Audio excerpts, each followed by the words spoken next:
Alright guys, welcome back to another episode. In today's video we're going to be talking about the short reset trigger. Now this is a SIG P226 and this is an old one made in West Germany. But one thing I don't like about this is the trigger. The trigger, if you see, okay? And what we mean by short reset trigger is after you pull the trigger, okay? Now the gun cycles and you're supposed to be able to fire off another round. But what the factory trigger does is, at the reset, you're going to hear a click. Okay? Now from that click, watch how much play it has before you can actually fire it again. Okay? Now let's take a closer look. Okay? So now you pull the trigger. Now you're going to hear a reset. Now from there, watch how much play you have. Okay, the take up, yeah? The take up before it goes bang again, okay? Try watch it again. Okay? From here.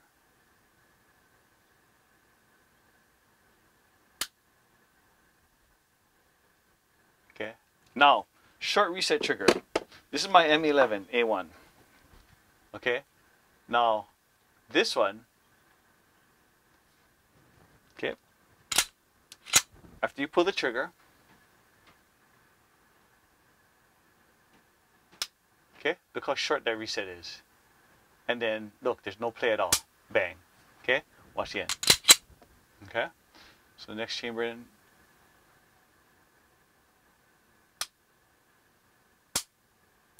Okay, the reset is a lot shorter, as well as there's no play, like there's no take up. It's just at the reset part, there's no take up. And that's what I am going to fix. Here you go. This is the 226.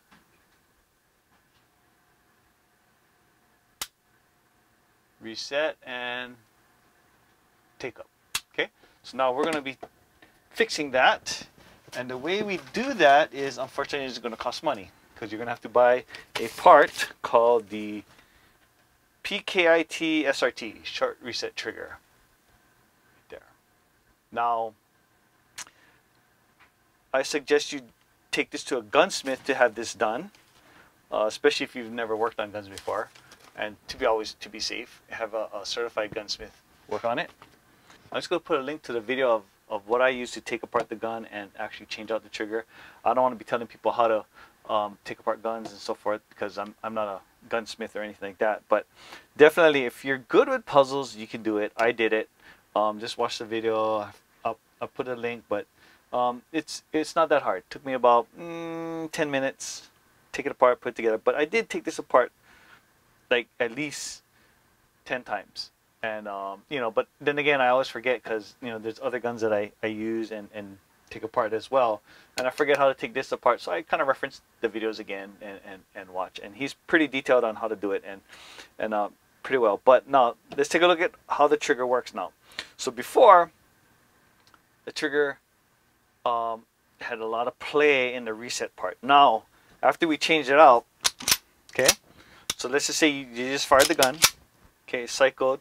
Now, right here, this is the part where it changes now.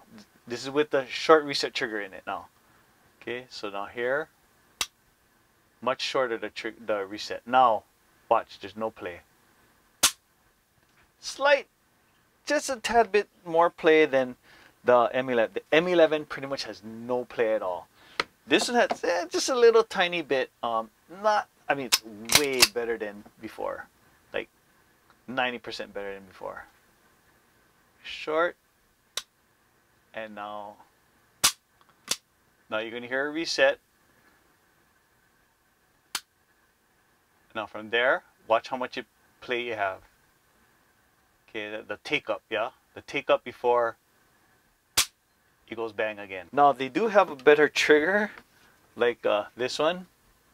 I really like the feel of this trigger, but I can live with this, because I think another trigger is like $40, and already I invested I think $40 into this part. So you know, I'm happy with it. I mean, mainly was the play part, because I can change your accuracy.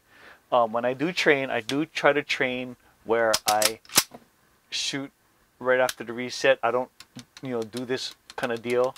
I shoot right after reset and pull back. And when you have too much play, that's when you can kind of, you know, your accuracy can go off. So that's why I want it as minimal play as possible. As you put pressure on the trigger, it goes bang, and that's what I want. I don't want put pressure where you have to take up and my accuracy's, you know, a little bit off. So with that said, definitely short reset triggers are the way to go. Like I said, oh, here, let me get my P6. Okay guys, like everything, you know, you always make sure the guns are clear before you do it. I'm pretty sure everybody's getting a fit because I didn't do it on camera, but I do it off camera. But here, my P6, okay? Same thing with like the P226.